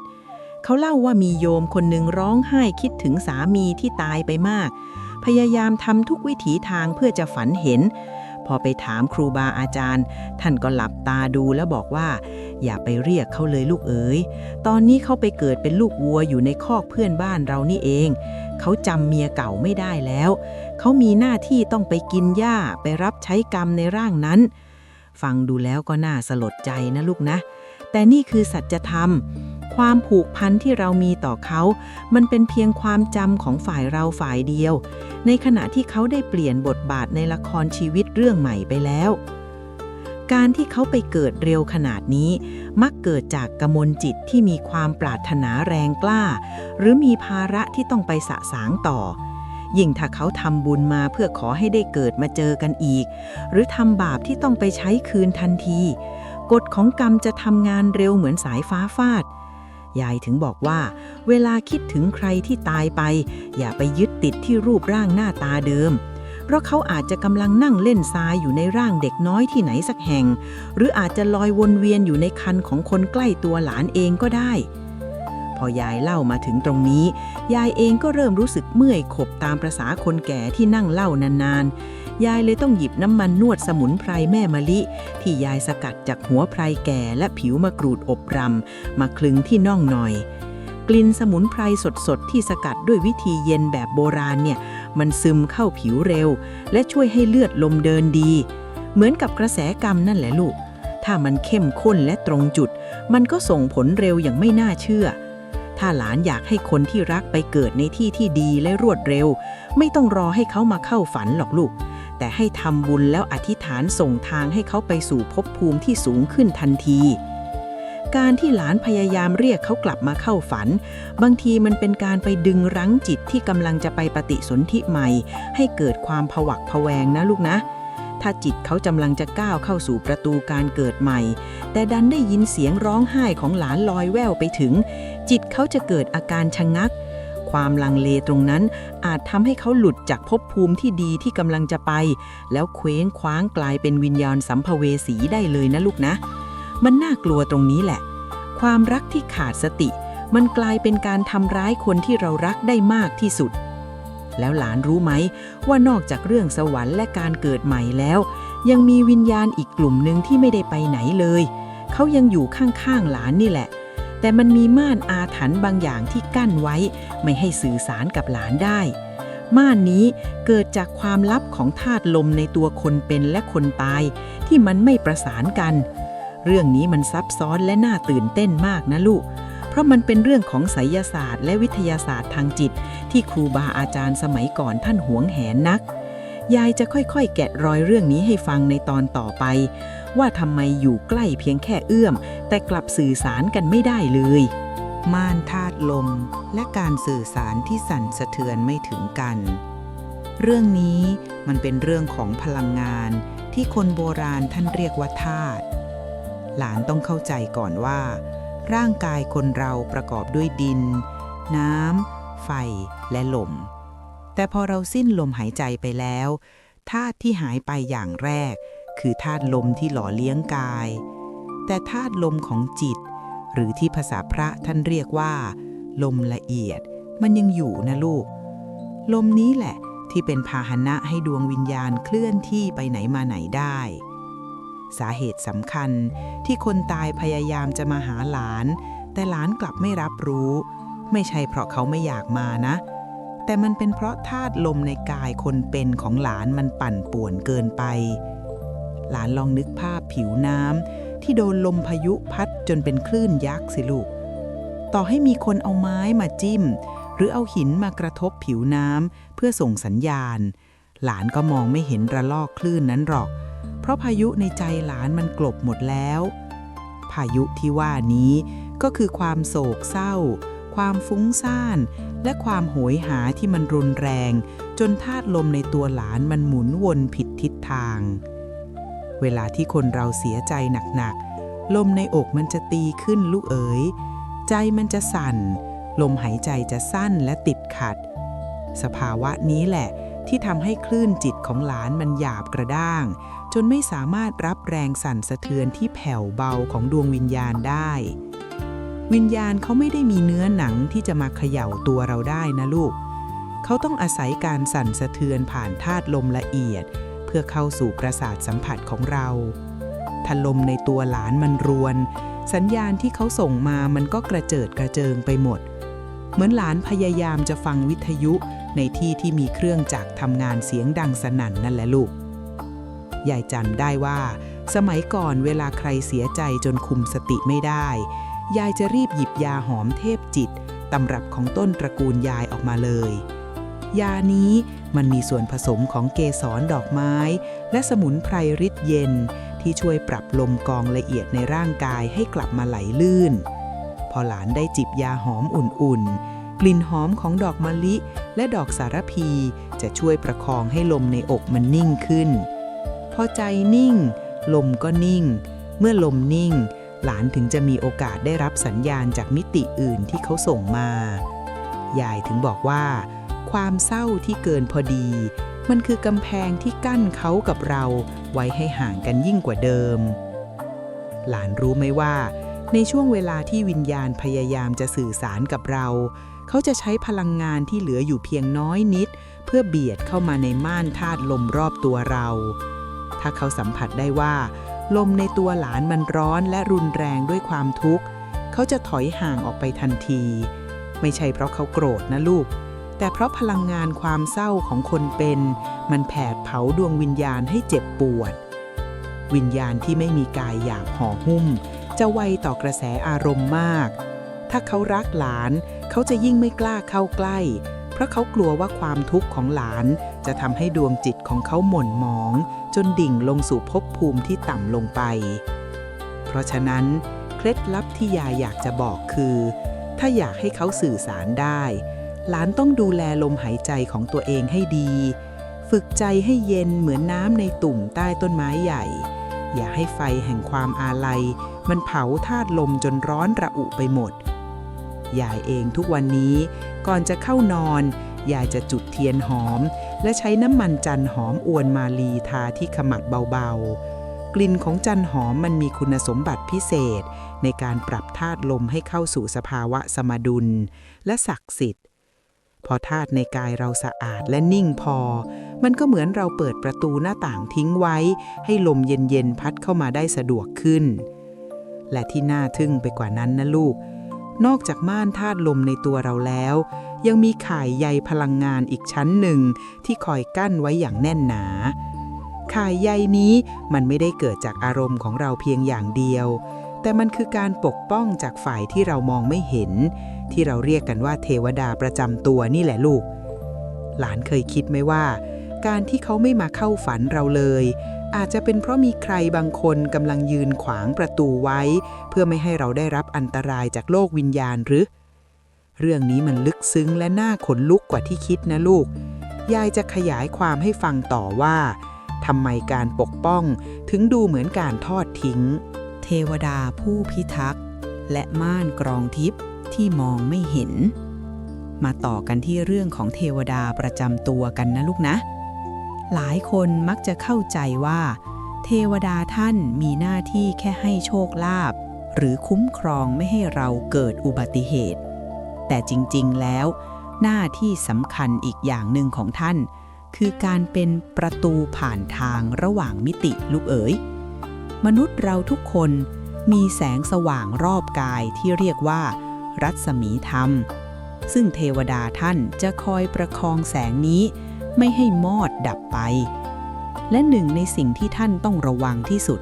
ก็คือการแทรกแซงจากดวงวิญญาณที่ยังมีภพภูมิที่หม่นหมองหลานต้องเข้าใจนะว่า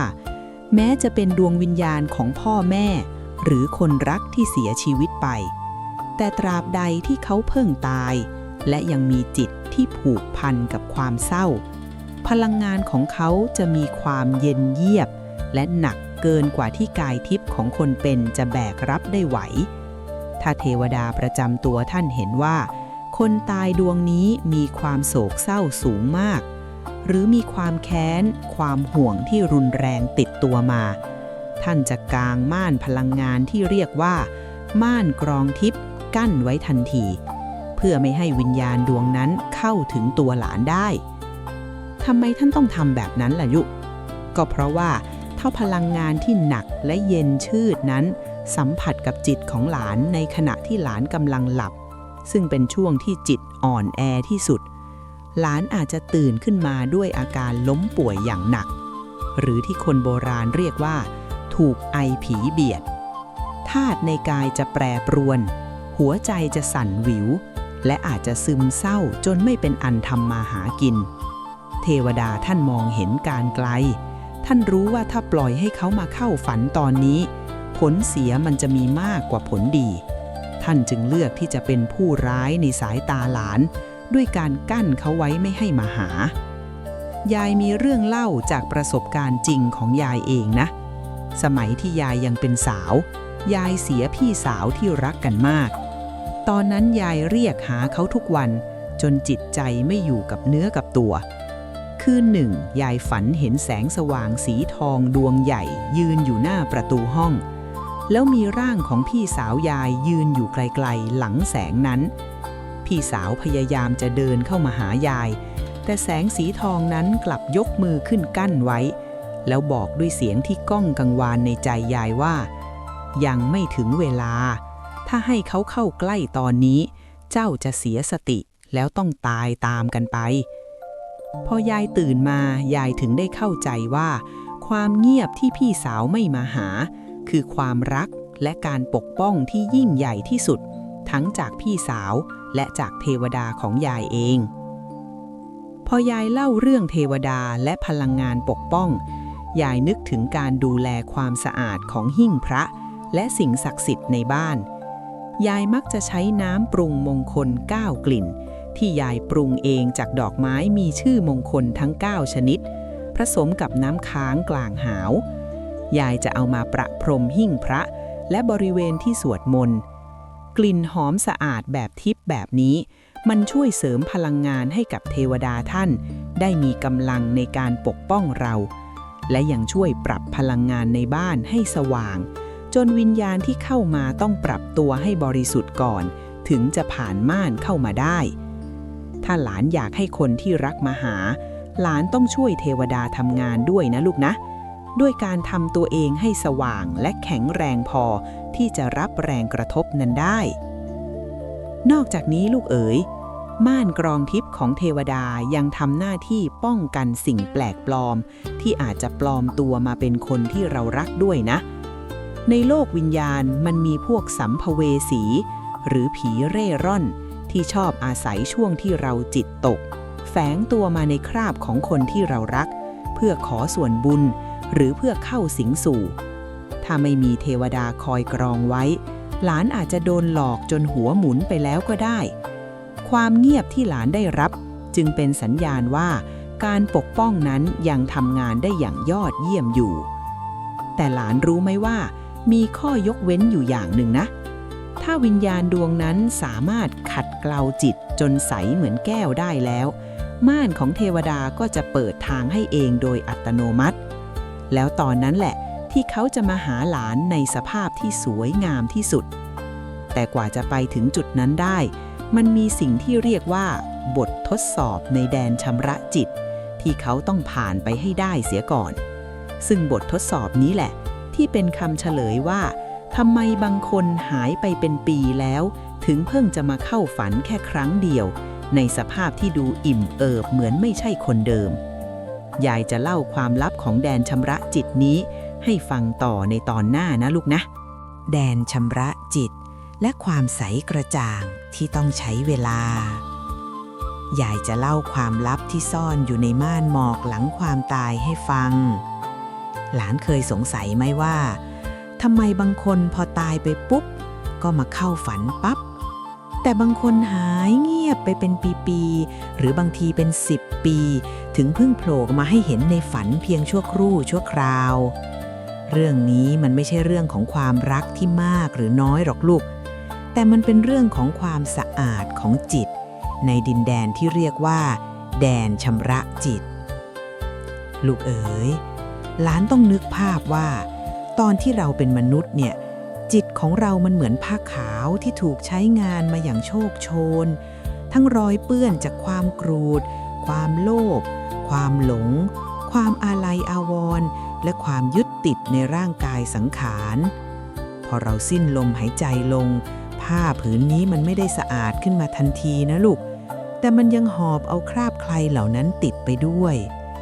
จิตที่เพิ่งละร่างใหม่ๆมักจะมีความขุ่นมัวสูงมากเหมือนน้ำในคลองที่ถูกกวนจนโคลนตมฟุ้งกระจายไปหมดในโลกวิญญาณนั้นการจะสื่อสารข้ามมิติมาหาคนเป็นได้จิตต้องมีความสว่างและนิ่งพอสมควรเปรียบเหมือนหลานจะส่งสัญญาณไฟฉายข้ามแม่น้ำนั่นแหละลูกถ้าไฟฉายของหลานมันริบหรี่หรือเลนส์มันมัวด้วยคราบสกปรกคนที่อยู่อีกฝั่งเขาก็มองไม่เห็นแสงนั่นหรอกลูกวิญญาณดวงที่หายเงียบไปส่วนใหญ่เขากำลังอยู่ในกระบวนการซักฟอกตัวเองอยู่ลูกเขาต้องเรียนรู้ที่จะสลัดทิ้งความเจ็บปวดจากการเจ็บป่วยก่อนตายสลัดทิ้งความกังวลเรื่องสมบัติพัสถานและที่ยากที่สุดคือสลัดทิ้งภาพลักษณ์ของตัวเองที่ยังยึดติดว่าต้องมีหน้าตาแบบนั้นแบบนี้ยายมีเรื่องเล่าของลุงชุ่มเพื่อนบ้านรุ่นเดียวกับยายลุงชุ่มแกเป็นคนหวงสมบัติมากก่อนตายแกกำกุญแจตู้เซฟไว้แน่นพอแกเสียไปเนี่ยลูกหลานทำบุญให้เท่าไหร่แกก็ไม่เคยมาเข้าฝันใครเลยจนเวลาผ่านไปเกือบ3 ปีคืนหนึ่งเมียแกฝันเห็นลุงชุ่มเดินมาในสภาพที่ดูผ่องใสมากในฝันลุงชุ่มบอกว่าช่วงที่ผ่านมาข้าไปไหนไม่ได้เลยมันเหมือนมีโซ่ตรวนที่มองไม่เห็นล่ามขาข้าไว้กับตู้ใบนั้นข้าต้องนั่งทำใจอยู่นานกว่าจะรู้ว่ากุญแจดอกนั้นมันไม่มีความหมายอะไรแล้วพอกายทิพย์ข้าเบาข้าถึงบินมาหาเจ้าได้นี่ไงเห็นไหมลูกแดนชำระจิตมันคือการต่อสู้กับใจตัวเองของคนตายเพื่อให้ดวงจิตสว่างพอที่จะสื่อสารกับคนเป็นในช่วงที่ยายต้องส่งกระแสจิตแผ่เมตตาให้ดวงวิญญาณที่ยังขุ่นมัวแบบนี้ยายมักจะใช้น้ำอบไทยตำรับรื่นฤดีที่ยายปรุงเองจากเกสรดอกไม้หอมเย็นและผิวมะกรูดคัดพิเศษยายจะประพรมรอบๆตัวก่อนนั่งสมาธิ กลิ่นหอมที่สะอาดบริสุทธิ์แบบนี้มันช่วยประคองจิตใจของยายให้นิ่งและสว่างขึ้นเมื่อใจคนเป็นสะอาดและหอมนวลเหมือนน้ำอบมงคลนี้มันก็เหมือนเราเตรียมเลนส์ไฟฉายที่ใสสะอาดไว้รอรับแสงจากเขาถ้าหลานอยากให้เขาสื่อสารได้เร็วขึ้นหลานต้องช่วยเขาด้วยนะลูกโดยการไม่สร้างโคลนตมแห่งความโศกเศร้าไปเติมให้จิตเขาวุ่นวายเข้าไปอีกหลานรู้ไหมว่าระยะเวลา100 วันที่โบราณเขาจัดพิธีทำบุญใหญ่ให้เนี่ยมันคือกุศโลบายที่ลึกซึ้งมากนะเพราะนั่นคือช่วงเวลาที่จิตส่วนใหญ่กำลังเร่งผลัดเกลาตัวเองเพื่อเลือกทางเดินต่อไปถ้าในช่วง100 วันแรกเขาไม่มาหาหลานอย่าเพิ่งน้อยใจไปลูกเขาอาจจะกำลังนั่งวิปัสสนาทางจิตอยู่ในมิติของเขาเพื่อล้างคราบเลือดคราบน้ำตาหรือคราบความโกรธที่เขามีต่อโลกใบนี้ให้หมดไปเสียก่อนเพราะถ้าเขามาหาหลานในสภาพที่ยังดำมืดหลานเองนั่นแหละที่จะเป็นอันตรายแต่สิ่งที่น่ากลัวกว่าความมืดของจิตวิญญาณคือสิ่งที่เรียกว่าโซ่ตรวนแห่งคำสัญญาลูกเอ๋ยบางทีสิ่งที่กั้นไม่ให้เขามาหาไม่ใช่เพราะเขายังไม่สะอาดพอแต่มันเป็นเพราะคำพูดของเราหรือของเขาเองที่ทิ้งไว้ก่อนตายคำสัญญาที่กลายเป็นกรงขังมิตินี้และคือสาเหตุที่เจ็บปวดที่สุดข้อหนึ่งยายจะเล่าให้ฟังต่อในตอนหน้านะลูกนะว่าคำสัญญาแบบไหนที่ทำให้คนตายกลายเป็นนักโทษในปรโลกและคนเป็นอย่างเราจะแก้โซ่นี้ให้เขาได้อย่างไรโซ่ตรวนแห่งความห่วงและความลับของหยดน้ำตาเรื่องนี้มันจะทำให้หัวใจหลานสั่นสะเทือนหน่อยนะเมื่อกี้ยายพูดถึงเรื่องแดนชำระจิตแต่คราวนี้ยายจะพูดถึงกรงขังที่เราเป็นคนสร้างให้เขาโดยไม่รู้ตัวหลานเคยได้ยินไหมที่โบราณท่านว่าอย่าให้น้ำตาโดนศพหรืออย่าร้องไห้จนน้ำตาตกใส่หน้าคนที่กำลังจะสิ้นลมเรื่องนี้ไม่ใช่เรื่องน้ำเน่าในละครนะลูกแต่มันเป็นเรื่องของพลังงานที่รุนแรงมากในโลกของจิตวิญญาณน้ำตาแห่งความอาลัยของคนเป็นมันมีสภาวะเป็นเหมือนน้ำกรดที่ร้อนระอุสำหรับดวงวิญญาณลูกเอ๋ยเมื่อหลานร้องไห้ฟูมฟายคร่ำครวญเรียกเขาด้วยความเจ็บปวดกระแสพลังงานความทุกข์นั้นมันจะพุ่งตรงไปหาจิตของเขาเหมือนศรธนูที่ติดไฟมันทำให้จิตของเขาที่กำลังพยายามจะสงบกลับมาร้อนรุ่มและเจ็บปวดตามหลานไปด้วยยิ่งหลานยึดเหนี่ยวเขาไว้ด้วยน้ำตาเขาก็ยิ่งก้าวขาไปสู่ภพภูมิที่สูงขึ้นไม่ได้เขาจะวนเวียนอยู่ข้างๆหลานนั่นแหละแต่เขามาเข้าฝันไม่ได้หรอกเพราะใจเขาเต็มไปด้วยความกังวล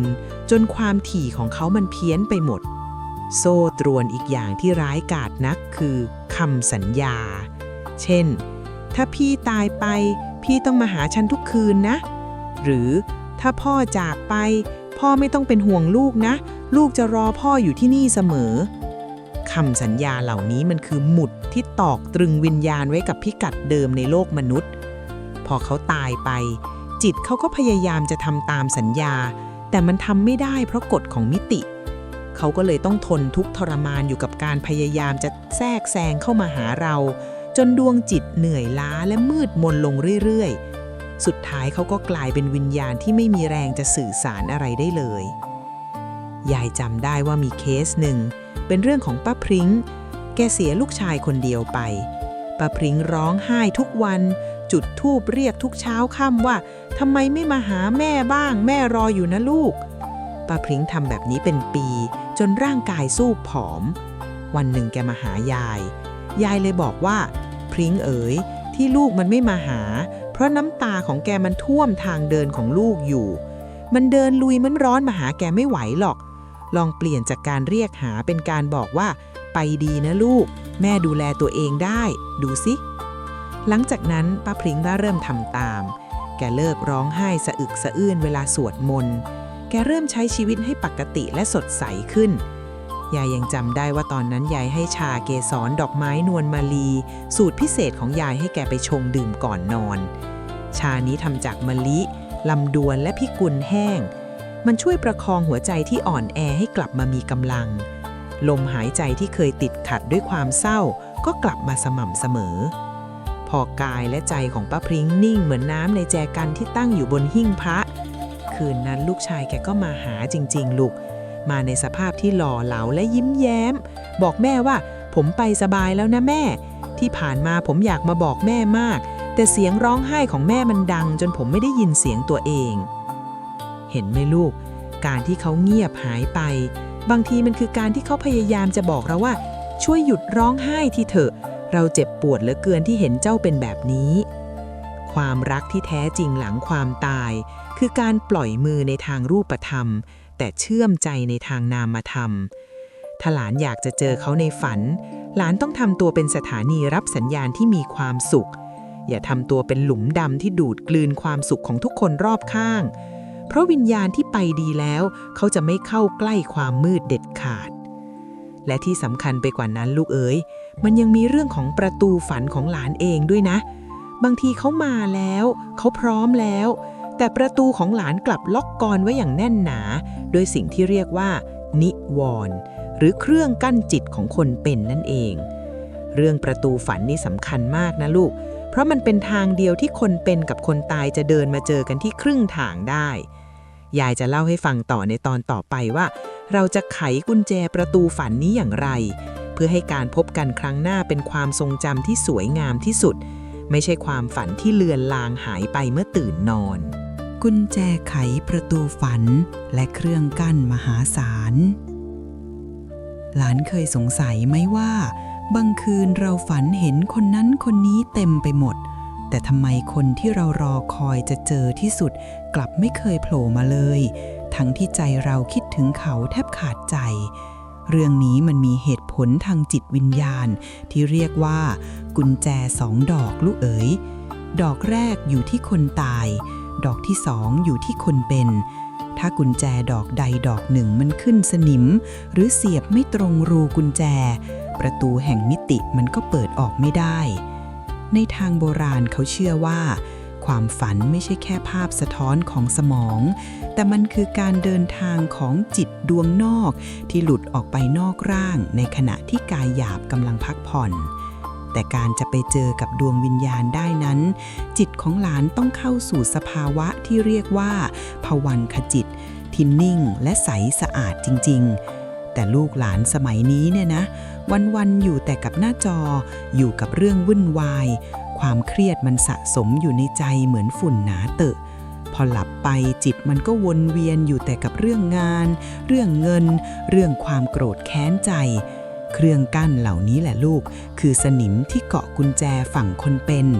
ทำให้วิญญาณที่เขาพยายามจะสื่อสารเข้ามาหาหลานเข้ามาไม่ได้เพราะกำแพงความฟุ้งซ่านของหลานมันหนาเกินไปยายจะบอกเคล็ดลับให้นะลูกนะการจะเตรียมประตูฝันให้พร้อมมันต้องเริ่มจากการชำระพลังงานรอบตัวก่อนนอนยายเองอายุขนาดนี้แล้วแต่ยายยังนอนหลับลึกและฝันดีเสมอเพราะยายมีตัวช่วยที่สืบทอดมาจากคุณทวดนั่นคือแป้งรำมณีจันทร์ที่ยายปรุงเองจากดินสอผองตุ๋นน้ำมะลิและอบรำด้วยควันเทียนหอมๆยายจะเอามาทาบางๆที่หน้าอกและขมับกลิ่นหอมเย็นๆของแป้งรำมันช่วยประโลมจิตให้ดิ่งลงสู่ความสงบได้เร็วขึ้นพอใจเราหอมสะอาดเหมือนดอกไม้ที่เบ่งบานในยามเช้าประตูฝันของหลานจะเปิดกว้างและใสกระจ่างพอที่จะรับภาพลักษณ์ของคนที่จากไปได้ชัดเจนที่สุดหลานรู้ไหมว่านอกจากความวุ่นวายของใจเราแล้วยังมีสิ่งที่เรียกว่าม่านบังตาจากกรรมเก่าด้วยนะลูกบางทีเขากับเราอาจจะมีเรื่องที่ยังติดค้างกันอยู่หรือมีความเสียใจลึกๆที่ไม่ได้เอ่ยปากก่อนจากกันความรู้สึกผิดที่เกาะกินใจหลานนั่นแหละคือกาวที่ปิดประตูฝันไว้ไม่ให้เปิดออก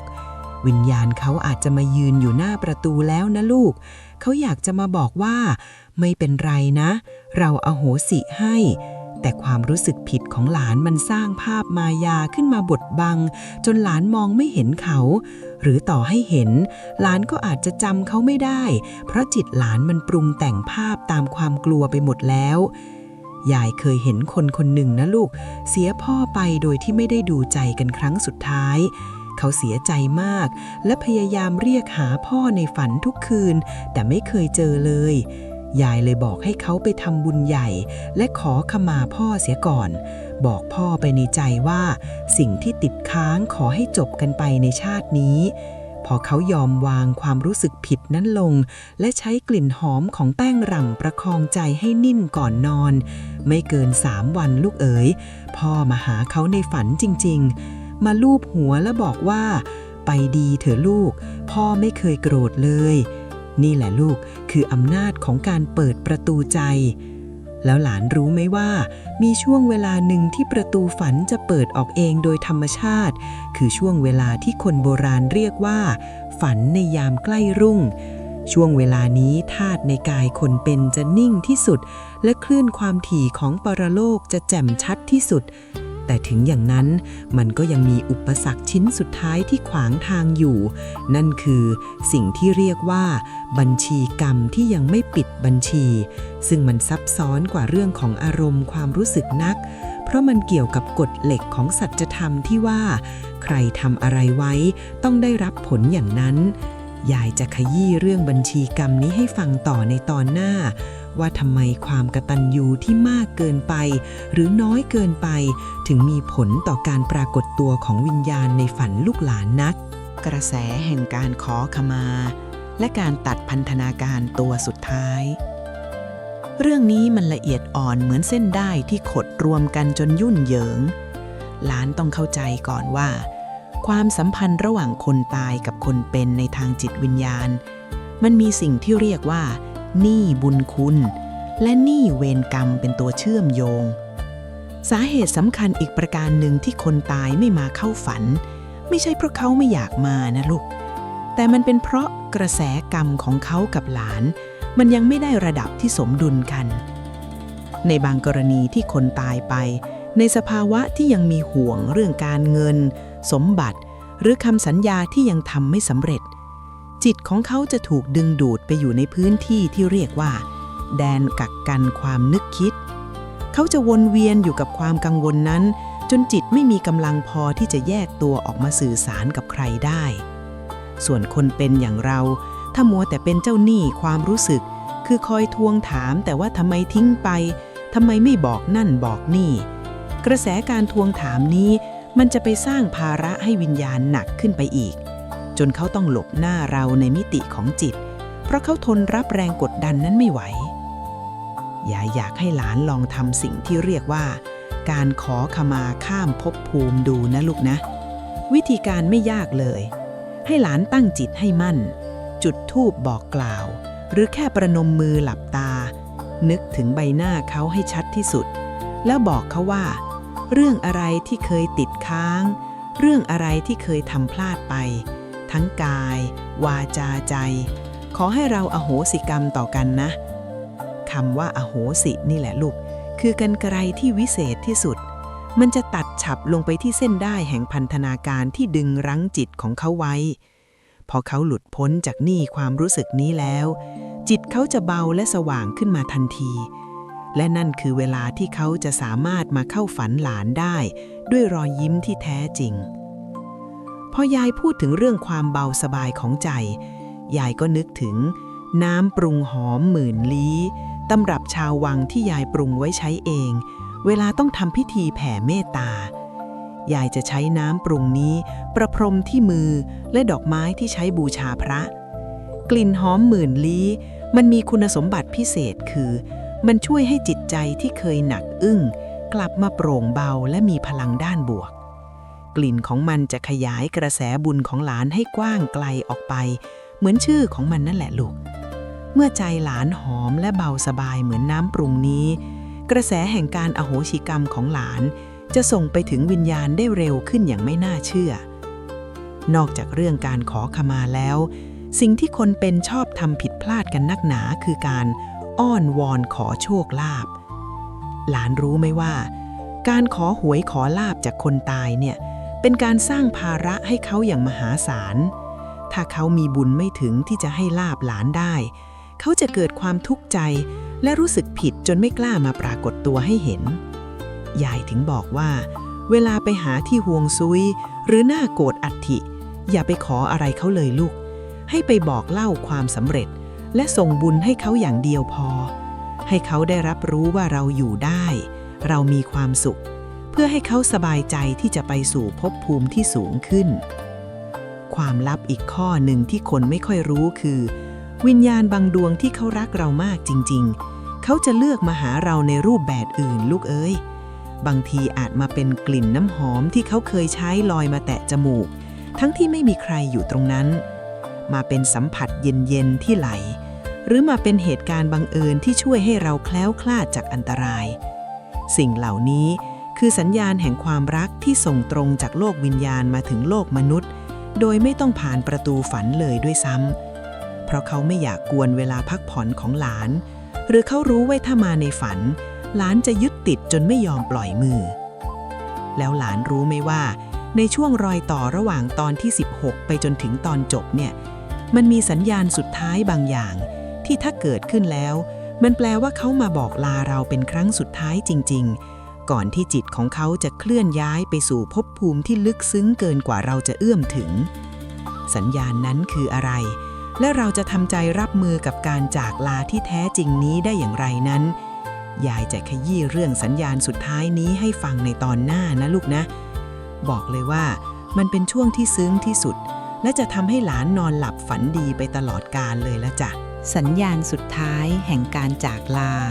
และความหมายของความเงียบที่แท้จริงหลังจากที่เราคุยกันเรื่องกฎเกณฑ์ของปรโลกเรื่องม่านพลังงานและเรื่องประตูฝันมามากมายหลายคนอาจจะเริ่มเข้าใจแล้วว่าการที่เขาไม่มาเข้าฝันนั้นมันมีเหตุปัจจัยนับร้อยนับพันประการแต่ถึงอย่างนั้นในใจลึกๆของหลานก็ยังคงโหยหาสัญญาณอะไรบางอย่างที่จะมายืนยันว่าเขายังรักและยังนึกถึงหลานอยู่ใช่ไหมลูกยายจะบอกให้ว่าสัญญาณที่ชัดเจนที่สุดบางทีมันไม่ได้มาในรูปแบบของภาพฝันที่ซับซ้อนหรอกนะแต่มันมาในรูปแบบของความว่างเปล่าที่สงบเย็นหลานเคยรู้สึกไหมในวันที่หลานร้องไห้จนเหนื่อยล้าแล้วจู่ๆลมหายใจของหลานก็กลับมาสม่ำเสมอใจที่เคยหนักอึ้งเหมือนแบกภูเขาทั้งลูกกลับเบาหวิวขึ้นมาเสียเฉยๆหรือในตอนที่หลานกำลังเดินเหม่อลอยแล้วมีกลิ่นดอกไม้ที่เขาชอบหรือกลิ่นแป้งกลิ่นบุหรี่ที่เขาใช้ลอยมาแตะจมูกเพียงวูบเดียวแล้วก็จางหายไปสิ่งเหล่านี้ล่ะลูกคือสัญญาณสุดท้ายก่อนที่เขาจะเคลื่อนย้ายดวงจิตไปสู่ภพภูมิที่ไกลออกไปเกินกว่าจะติดต่อได้อีกเขามาเพื่อจะบอกว่าเราไปดีแล้วนะและเจ้าเองก็นิ่งได้แล้วนะลูกคนโบราณท่านสอนยายไว้เสมอว่าวิญญาณที่รักเราจริงเขาจะไม่ทำให้เรายึดติดอยู่กับร่างเดิมหรือชื่อเดิมของเขาตลอดไปหรอกลูกเพราะการที่หลานมัวแต่รอจะฝันเห็นเขามันคือการดึงขาเขาไว้ไม่ให้ก้าวเดินต่อสัญญาณแห่งความเงียบที่ยาวนานคือคำบอกลาที่ซื่อสัตย์ที่สุดมันคือการยืนยันว่าดวงจิตดวงนั้นได้สอบผ่านบทเรียนในแดนชำระจิตและได้รับอนุญาตให้ไปจุติใหม่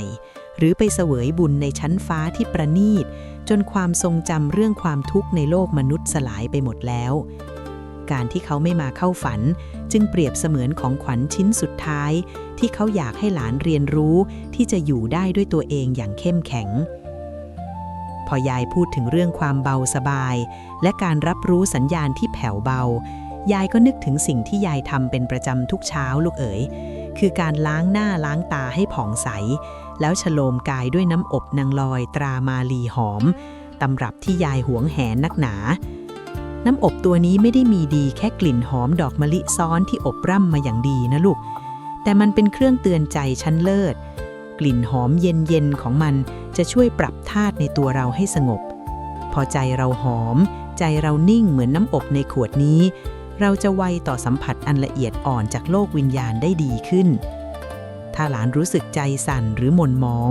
ลองหาน้ำอบที่สกัดจากธรรมชาติแบบดั้งเดิมมาประพรมตัวดูนะลูกความหอมสะอาดจะช่วยขับไล่เมฆหมอกแห่งความเศร้าแล้วทำให้หลานรับรู้ได้เองโดยไม่ต้องรอให้เขามาเข้าฝันว่าความรักของเขายังโอบกอดหลานอยู่เสมอในอากาศธาตุรอบตัวเรานี่เอง ลูกหลานของยายเอ๋ยตลอดเส้นทางที่เราฟังกันมา17 ตอนนี้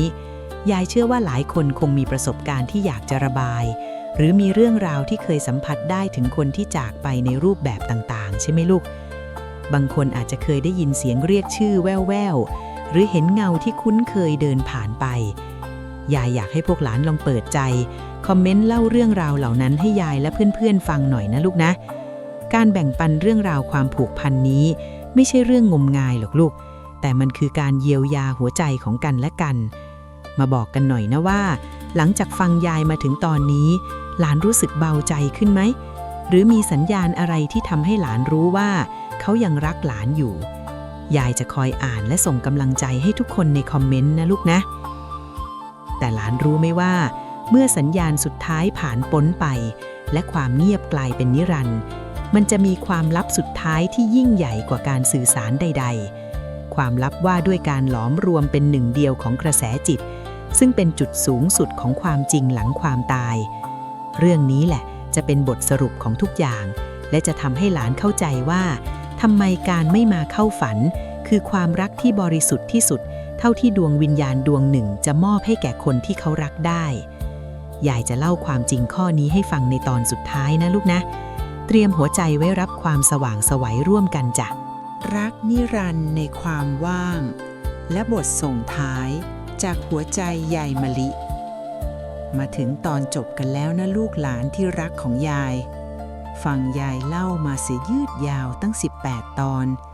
ยายหวังว่าใจของหลานคงจะเริ่มสงบลงเหมือนผิวน้ำในยามเช้าที่ไร้ลมพัดนะลูกนะวันนี้ยายจะขอพูดถึงบทสรุปที่ยิ่งใหญ่ที่สุดของความจริงหลังความตายที่จะเฉลยคำถามที่ติดค้างอยู่ในใจหลานมาตลอดว่าทำไมคนตายไม่มาเข้าฝันไม่ใช่ไม่รักความจริงสุดท้ายที่ยายจะบอกก็คือเมื่อดวงวิญญาณผ่านพ้นทุกขั้นตอนของปรโลกแล้วเขาจะไม่ได้มองเห็นตัวเองเป็นบุคคลเดิมที่มีชื่อมีสกุลหรือมีหน้าตาเหมือนตอนเป็นคนอีกต่อไปลูกเอ๋ยจิตที่หลุดพ้นจากกายหยาบจะเปลี่ยนสภาพเป็นกระแสพลังงานแห่งความเมตตาที่ไร้รูปทรงเขาไม่ได้เป็นพ่อเป็นแม่หรือเป็นคู่รักของหลานในรูปแบบเดิมแล้วแต่เขาได้กลายเป็นส่วนหนึ่งของธรรมชาติที่คอยโอบอุ้มหลานอยู่ทุกเมื่อเชื่อวัน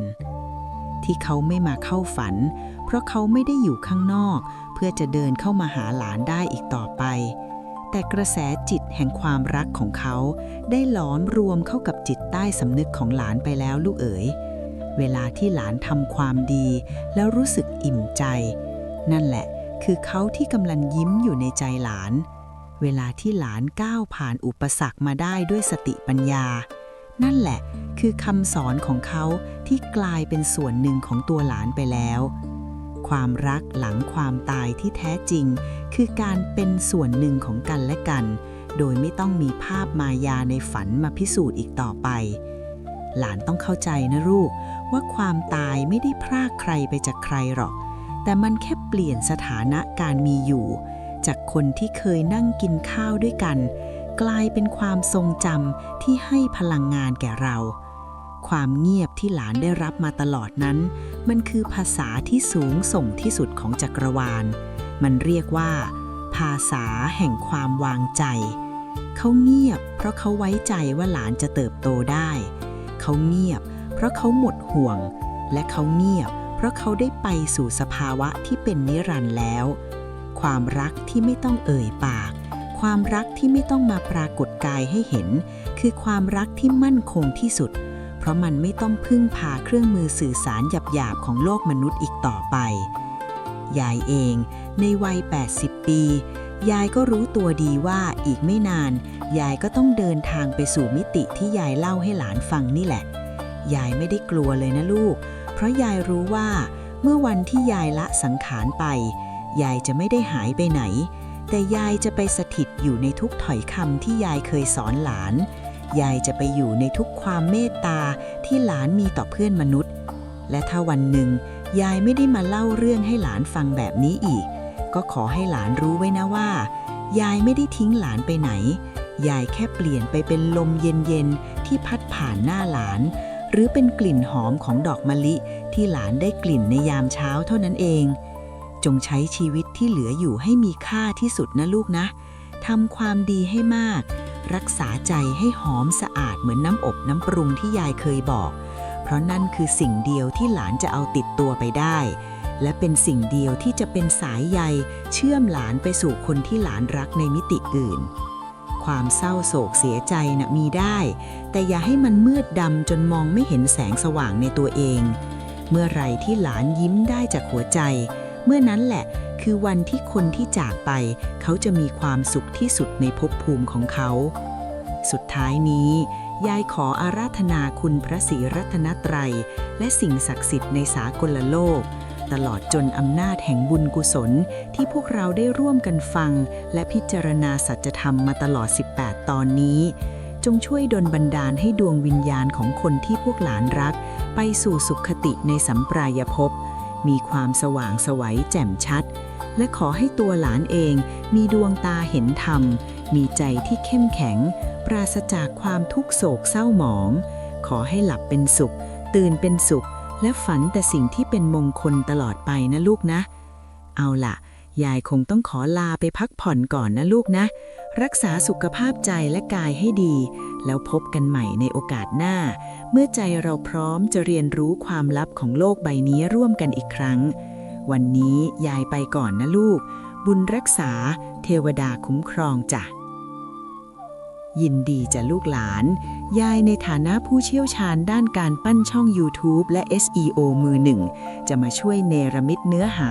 จากความลับหลังความตายของยายมะลิให้กลายเป็นวิดีโอที่สะกดใจคนดูและติดอันดับการค้นหาได้อย่างแม่นยำที่สุดนะลูกนะเนื้อหาชุดนี้ยายออกแบบมาให้มีความสงบลึกซึ้งแต่แฝงไปด้วยพลังที่จะเปลี่ยนมุมมองเรื่องการสูญเสียของหลานๆทุกคนจ้ะ